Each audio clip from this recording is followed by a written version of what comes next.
जय श्री कृष्ण। मेरी सारी वीडियोस देखने के लिए और उसको लाइक, शेयर और सब्सक्राइब करने के लिए आपका बहुत बहुत धन्यवाद। तो आज की इस वीडियो में हम बात करने वाले हैं 9वें अध्याय के बारे में, यानी कि राज विद्याराज गुह्य योग के बारे में। So let's start the video. मैं 9वें अध्याय की शुरुआत एक बड़े ही प्रख्यात श्लोक के साथ करना चाहूंगा।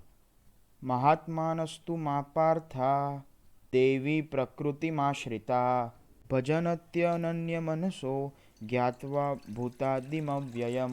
भागवत गीता के 9वें अध्याय में हम जानेंगे कि जब हम अलग अलग देवताओं की पूजा करते हैं तो उससे क्या होता है। कृष्ण भगवान अर्जुन से बोलते हैं कि मैं तुझे बहुत ही बड़ा गुप्त ज्ञान देने वाला हूँ। वो ये है कि जो भी मनुष्य मुझे में श्रद्धा नहीं रखते हैं वो इस धरती पर आते रहते हैं और जाते रहते हैं।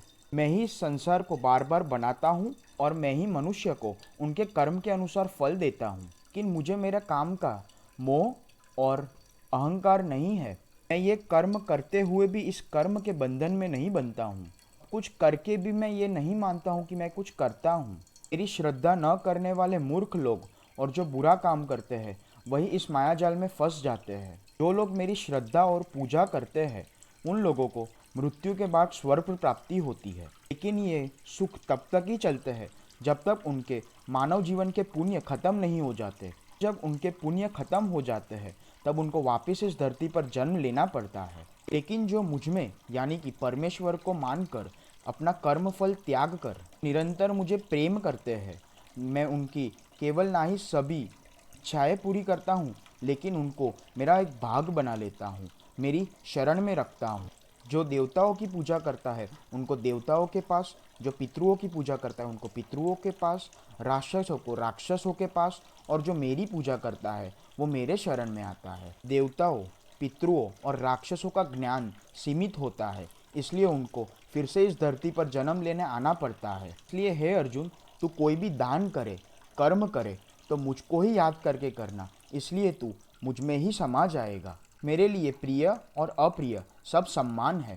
राजा और रंक दोनों बराबर है मेरे लिए। इसीलिए अगर कोई मुझको याद करके कर्म करता है तो वो मुझ में ही समर्पित हो जाता है। ऐसा कि श्री कृष्ण ने कहा कि जो जिसकी पूजा करता है वो उसी में जुड़ जाता है। इसका मतलब ये है कि हम जिसके साथ भी समय बिताएंगे तो उसकी असर हमारे पर भी पड़ सकती है। इसलिए हमको नेगेटिव पीपल से दूर रहना चाहिए और जो पॉजिटिव है उनका साथ देना चाहिए और उनको रिस्पेक्ट करना चाहिए। क्योंकि जैसे भगवान ने कहा कि जैसा रास्ता वैसा नतीजा, इसलिए पॉजिटिव लोग एक ना एक दिन तो अपनी मंजिल पर पहुंच ही जाएंगे।